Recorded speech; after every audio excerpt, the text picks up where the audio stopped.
Salut à toutes, salut à tous, j'espère que vous allez bien. Après l'Allemagne et l'Angleterre, place au troisième épisode de cette série consacrée à l'Espagne. Avant toute chose, n'hésitez pas à mettre un petit pouce en l'air et à vous abonner si ce n'est pas déjà fait, ça me ferait extrêmement plaisir. Et tout de suite, place au débrief, c'est parti.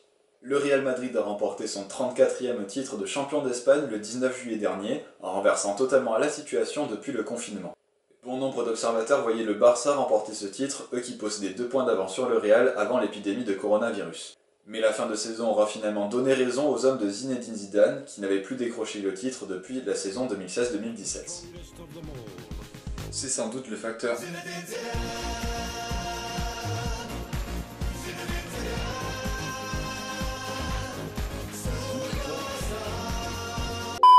Et oui, c'est bien lui, Zinedine Zidane, est bien la superstar du Real Madrid. Et oui, 15 ans après, ça ne change pas.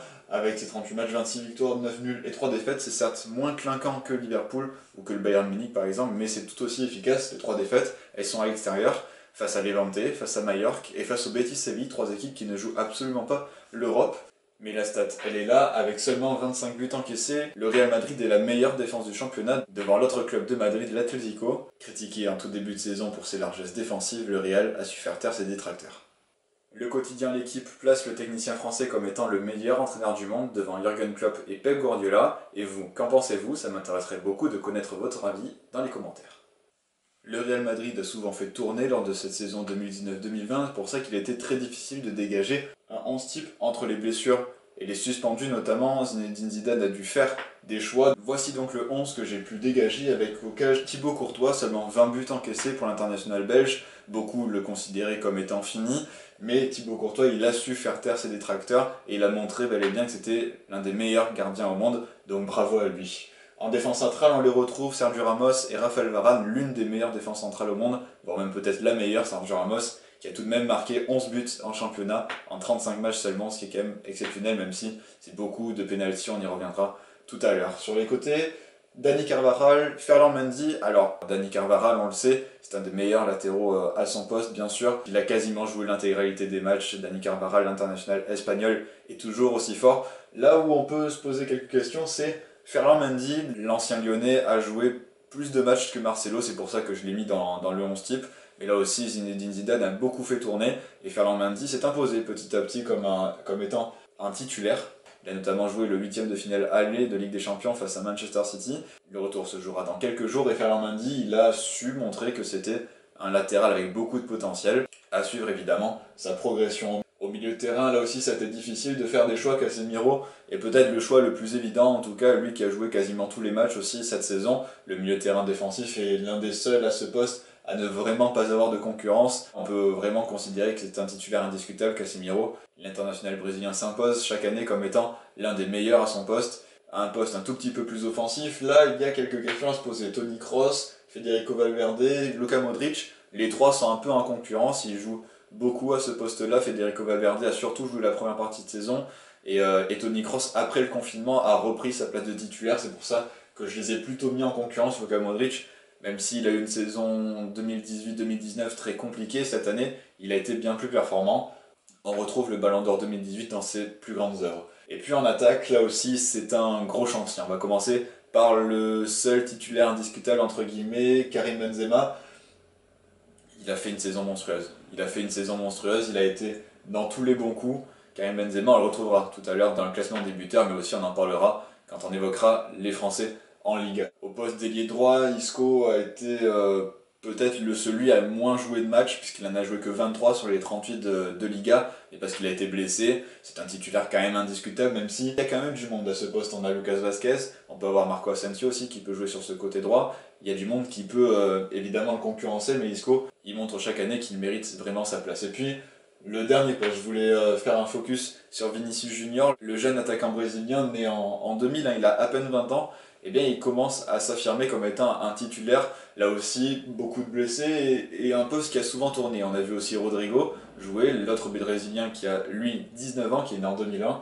Et puis aussi, inévitablement, Eden Hazard, l'international belge qui est arrivé cette saison du côté du Real Madrid, qui a été blessé et qui a joué une bonne première partie de saison, mais qui après a connu beaucoup de blessures et donc n'a pas pu participer à la fin de championnat. Finalement, quand on regarde l'équipe du Real, on ne peut pas dire qu'il y ait réellement de superstars. Cela faisait longtemps en Liga qu'un collectif n'avait pas pris le dessus sur plusieurs individualités. La dernière fois de mémoire, c'était lors de la saison 2012-2013 et c'était le dernier titre de l'Atlético Madrid. Et oui, lorsqu'on regarde les statistiques, les joueurs du Real ne sont pas présents, on verra tout à l'heure bien sûr Karim Benzema dans le classement des buteurs, mais lorsqu'on voit ce classement des passeurs, il n'y en a aucun.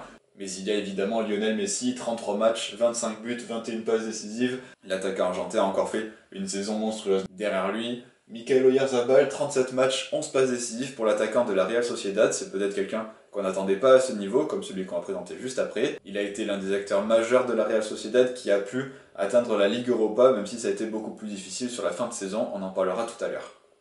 Et en troisième position, on retrouve Santi Cazorla, le milieu de terrain de Villarreal a délivré 9 passes décisives en 35 matchs. Le milieu de 35 ans a été l'un des artisans de la qualification en Ligue Europa et rejoindra le Qatar la saison prochaine. On change de classement, mais on ne change pas de top player. Lionel Messi est évidemment le meilleur buteur de ce championnat avec 25 buts marqués. Il atteint vraiment des records chaque année, avec quand même plus de 20 buts et plus de 20 passes décisives en une saison. De mémoire, ça n'était pas arrivé depuis très longtemps.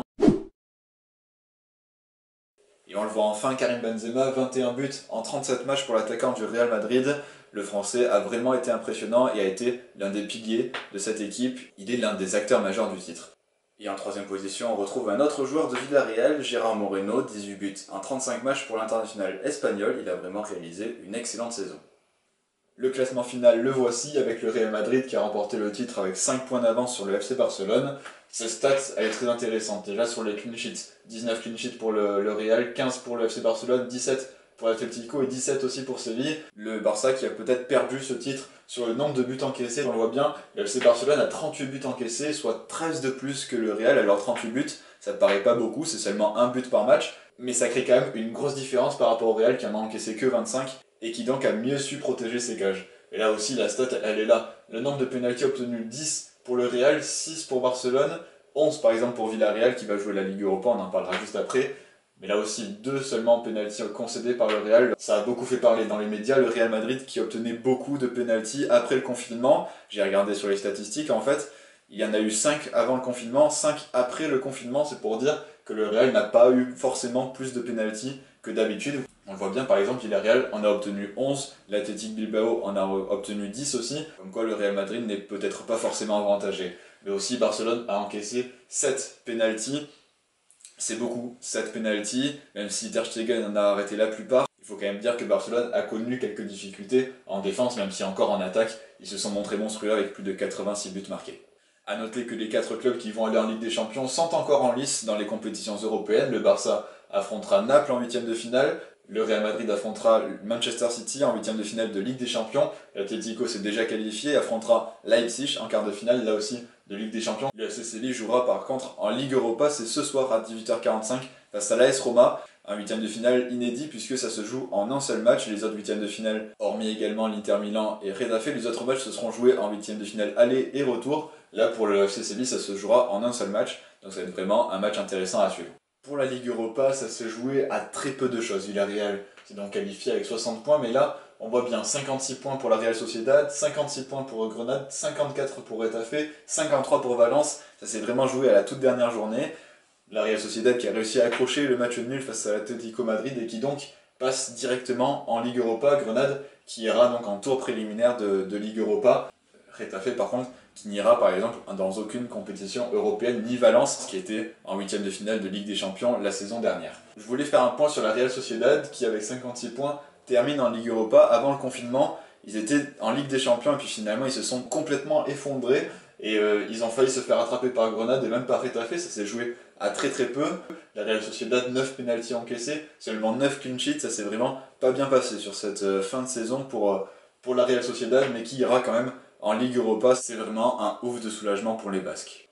Et puis pour le maintien, ça s'est vraiment joué à très peu de choses. Alaves était déjà maintenu avant la dernière journée, donc était plutôt tranquille. Ils ont perdu 5-0 à domicile face au FC Barcelone, mais ça s'est plus joué entre la 17ème et la 18ème place. Le Celta Vigo, 37 points, Leganés, 36 points. On le voit bien, par exemple, ça se joue à des détails comme le nombre de pénaltys obtenus. Le Celta Vigo en a obtenu 9, le Leganés en a obtenu seulement 5, par exemple. C'est peut-être sur ça que ça se joue en seul point. On le sait, dans un championnat, ça peut partir très vite. Et Leganés, malheureusement, retournera en deuxième division. Derrière les Ganes, on retrouve Mallorca et l'Espagnol Barcelone. L'Espagnol Barcelone qui jouait la Ligue Europa cette saison, mais qui a connu une saison catastrophique, avec seulement 27 buts marqués, la plus mauvaise attaque de ce championnat. Tout s'est mal passé pour l'Espagnol Barcelone. On espère bien sûr qu'ils retrouveront un élan avec cette relégation en deuxième division. Et Mallorca, je voulais juste y revenir pour cette statistique, 10 pénaltys obtenus pour 16 pénaltys concédés. C'est peut-être l'équipe la plus indisciplinée des grands championnats européens, mais qui a tout de même obtenu 10 pénaltys, comme quoi on ne doit pas forcément s'ennuyer avec ce club qui ira en deuxième division et qui, on l'espère, reviendra en première division très très vite. Ils sont 25 à représenter la France en Liga, j'en ai sélectionné 4 pour le meilleur. Et pour le pire, on va commencer par le meilleur, si vous le voulez bien, Karim Benzema. 37 matchs, 21 buts, 8 passes décisives. L'attaquant du Real, on en a parlé tout à l'heure, est vraiment l'un des acteurs majeurs du titre du Real Madrid. Et puis, deux joueurs où ça s'est moyennement passé, on va dire Nabil Fekir, avec le Betis Séville, 32 matchs, 7 buts, 4 passes décisives. Vous l'attendez peut-être à un meilleur niveau, lui qui vient de Lyon, le Betis Séville, qui a pourtant une équipe très intéressante, mais qui a fini vraiment dans le ventre mou de ce championnat. On espère que le Betis Séville viendra avec un autre niveau l'année prochaine. Il a connu une saison très difficile, Antoine Griezmann, avec 35 matchs, 9 buts, 4 passes décisives. Certes, c'est mieux que Nabil Fekir, mais pour un attaquant, on en demande beaucoup plus, et pour le prix, bien sûr, qu'il a coûté. Il a eu quelques difficultés à s'acclimater au jeu du FC Barcelone, et notamment aussi quelques tensions avec l'entraîneur Quique Sétienne. Et on espère bien sûr qu'il puisse s'acclimater dans cet effectif, parce qu'un trio Griezmann, Suarez, Messi, ça reste quand même exceptionnel. Et puis c'était un petit clin d'œil à la Fédération Française de la Loose, Thomas Lemar. 22 matchs, 0 buts, 0 passes décisives pour le milieu de terrain de l'Atlético Madrid. Ça a été une saison vraiment difficile pour lui, si je puis me permettre bien sûr. Et on espère lui aussi qu'il reviendra à un meilleur niveau l'année prochaine.